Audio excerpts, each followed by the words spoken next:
Hello, my name is Brittany Schaup. I'm Superstition Review's blog editor, and today I will be interviewing Benjamin on behalf of the Amsterdam University College students who have curated a variety of questions about his piece, A Party of One and Many, I believe is the title of it. And they were super happy to read this poem and wanted to talk to him about the process and his work. So would you like to introduce yourself? Yeah, sure. So my name is Benjamin Faro, and this is a piece that I wrote over this past summer, and so it's, relatively recent, and I'm really grateful for the questions that the students sent and for this opportunity. Yeah, well, we are so happy to have you and so happy that you agreed to do this interview. We're really excited to see what you say about, your process and all of that. And I'm sure the students are really happy about that too. So getting into the first question, what inspired you to write this piece? Yeah. So recently within the last few years, I would say a number of people in my life have passed away, unfortunately, and as people do, we sit with that and we think about that and we think about those people, and and even after the writing of this piece, another person close to me passed away, and the coincidence is, or one of the unique things about it is that all of these people like to cook, and they're people that I know from the kitchen, which of course is where the poem is set. And so, thinking about those things and thinking about how, as you get older, the more people will pass away, and that number accumulates, and then you find yourself thinking about, oh, it's the anniversary of so and so's death and this person's death, and so thinking about that in terms of a celebration. And I realized that I could bring these people together in one space, like as I was cooking and thinking about all of them, um, and interestingly, in a way that um, probably would never have happened if they were alive, because they lived in such different places. And so, really just sitting with the idea of having all of these people with me in the post life. Yeah, well, I think the poem definitely has that sort of unity that I think really comes through. And then the title of this piece specifically, and then maybe your poetry in general, just how do you decide on those titles or on a title for a work? Yeah, I've been thinking about titles, or like, it's been a focus of mine in my work, over, I'd say, the last year or two, and really trying to, of course, maybe not all of my titles uh, achieve this, or reach this end, but I really try to make all of them do some kind of work, whether that's contextualizing the, the space in which the poem is embedded, or um, initiating a narrative, or something like that, or just stimulating some kind of contemplation around the topics that are addressed. And I think that's kind of where this title went a little bit, you know, hinting at, sorry, dog here, hinting at that there's, more than, there's an ambiguous number of people here, and what does that mean, or number of entities at least, and uh, that hinting at the idea of celebration with party, and the playing on that word. So yeah, sometimes you just land on I don't know, as with poetry, things, who knows how ideas come to you, they come to you. And but I knew that I wanted it to, um to to do something there, and this is what I landed on. Yeah, yeah. Well, I will also say the title, at least for me, when I saw it, was very like intriguing. It's very like, oh, what does this mean? Yeah. Would you say that you also try to like maybe intrigue the reader a little bit with your title as well? For sure, yeah. That's I guess what I meant by bringing them to a space of contemplation or being, or wondering or curiosity of, okay, what's behind this, in some way. Yeah. Yeah, I would say you definitely did that with this poem. Oh, It's very, thanks. it's very Yeah. much like, oh, I wonder what that means, like what the poem is going to be about. So for our third question, what is the meaning behind the poem's narrow form to you? Yeah. Um, I was thinking about this question, and of course, I mean, I thought about all of them, but this one in particular, I was thinking about as um, a question where thinking about it after the fact actually I think is more clear than how I was thinking about it in the moment of writing. And it kind of feels like it was a subconscious thing to make it this structure. I mean, I did it on purpose, but I wasn't necessarily thinking of the reasons that I'm thinking of now. Um, and uh, the reasons that I think of are that I think it mirrors the the kitchen, the tight space that it's talking about, and you know, I'm a young adult, but I have lived in nothing but houses with small kitchens or apartments with small kitchens, so that's kind of the feeling of the setting, but also what it's talking about and the sort of the slippery slope between reminiscing and then dwelling, and the kind of tight space that dwelling on somebody who has passed can bring you in, emotionally and mentally. It's a very constricted kind of mental emotional state. And I think it reflects both of those things. Yeah, yeah, for sure. For sure. I think for me, I feel like the form works. I think you did a good job at choosing that. And then for our fourth question, do you think that art can or cannot or should not be political? um yeah, so I have had mentors, people, poets. I've heard them say that all art is in some way inevitably political. And I don't know that I don't know that I think that that's true. To be honest, I'm not 100% sure what I think about this, but I think that it can and cannot. You know, and which is related to my answer to the should, which is that I don't think it's my place uh, to judge whether or not someone should be political with their work. They're if they decide to, and because it's your own creative space, and if in your creativity it manifests as political or as what some people might call political, or the intention is political, um, then more power to you. But if your creative space is something that you know isn't, and that's hard to define, but I do think that they exist, then also power to you. I think they can both happen. Yeah, yeah. And then just for you, would you say maybe the majority of your pieces are like, I'm just curious, I guess, Yeah, about how you yeah, personally would maybe define most of your pieces or your work. yeah. um I mean, most of my work,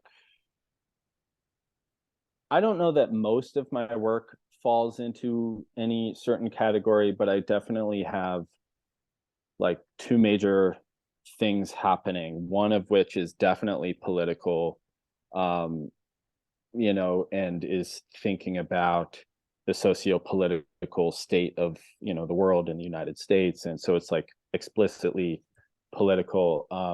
And then another body of work that is kind of explores, the space of family and emotion and what's there, which is hard for me to say is political. I don't know if I would call it that.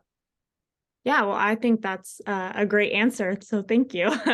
And then for our fifth question, sorry, how do you know when a poem is complete, or is it ever complete? Yeah. This is something that I've thought about also. And I mean, a couple of questions, or I can ask myself, or anyone I think can ask themselves a couple of questions of, like, have I surprised myself? Have I said something that I have never experienced before? Either reading or in my own writing, and which that alone doesn't mean that you're done, but it's a good indicator. If it's not there, then maybe that's a good indicator to keep digging. And then I was thinking about this in terms of fullness and comfort. Like, of course, read it over many times and give it space in between readings, but upon repeated readings, does it feel full? Like, does it feel like, or does it feel like it's asking for more? Like there's something, there's a vacant space, or does it feel, nice and bulbous and full? Um, and then comfort. It may feel full, but do the things within that fullness, do they want to be in there? Are they comfortable there? Or does something not want to be there and I pull it out, which then of course affects the fullness again. So I think those are two uh, sort of criteria to think about, maybe. Yeah, no, I think that's a great answer. Something really actionable, I guess, that people can look at and that I assume you sometimes use for your own work. Um, and then for question 6, we have, what is your process of discovering literary journals to submit to? Do you have a system for keeping track of your submissions or deciding where is best to put your piece? Yeah. So I mean, easy questions, or I guess the simpler questions first. My system of keeping track is submittable, basically. And I'm on there, and I, can keep a handle on that. Deciding where to submit to, is a matter of reading, and which is a thread through the next couple of questions, is reading, but super crucial. And that's also, of course, my process of discovering journals is reading until I find someone or a poem that I'm like blown away by, and then go down and read the bio. Okay, where else are they published? And then go there and then read and then see who else is there and do the same thing. And, it just becomes a rabbit hole, of finding great writing. And then I built a whole Excel database of, hundreds of journals, and it's plotted out of like what they accept. Is it fiction, flash, poetry, their, submission dates and all of that. It's a work in progress, but it's that I use. Awesome. Yeah. Feel like Excel spreadsheets, gotta use them. Yeah. Uh, and then for question 7, what do you wish you had known before starting out as a writer? This was an interesting question to me, because of the wording of started out as a writer, because it makes it feel intentional, and which I don't feel is true in my case. I feel like I had an affinity for it for a long time, like in college, and even before that, musically, creatively, fiction. and then set it aside because of, career and stuff like that, and then came back to it. And and then it really kind of took off. And I didn't start out in the way that I perceive this, but something that I learned early on and was helpful, and I think would be helpful to people who are thinking of spending their time being writers, again, comes back to reading. It's profoundly helpful to just read and see, expose yourself to, all of the different ways that creative people out there are, um, expressing themselves and doing it in ways that you never thought about. And then that is inspiration for you to do something in a way that you've never thought about. And so for me, and I know for many people, reading is a super inspirational tool. So I think I'd say that. Awesome. Yeah. And then would you say currently, I know this isn't part of the question, but do you usually lean more towards reading poetry, or do you like to read all kinds of things? Of when I like to read all kinds of things. Poetry, short stories, novels, nonfiction. I really enjoy all kinds of things. And you can get different kinds of inspiration from different kinds of things. But I think, related to the next question about writer's block is inspiration and stuff like that. So when I'm in a space of writing, or I'm looking for inspiration, then I will intentionally read poetry because that's what I'm looking for. Awesome. Yeah. So going on to that next question, do you believe in writer's block? And then if yes, how do you deal with it? Yeah. I mean, I feel like my creative space, or productivity or whatever has been in a little bit of a slump over the past, well, maybe like for a few months, from maybe August, September, October. There was a lot going on, and that can affect things. And whatever the reason is, you get into creative slumps, and then you sit down, and it's not as much as coming out as what you may be used to. And so that definitely happens, because I've experienced it, and I think for me, what worked, reading, like I was saying. Uh, and I mean, that's the big one that I realized is like, wow, I have not been reading. And that I get so much, the wow factor from poems that you're reading is a really powerful thing. And I think if you're a creative, um, you or maybe I should say many creatives feed off of that wow energy and want to do that then, and turn around and figure out a way to do that. And that can be a way to access that energy.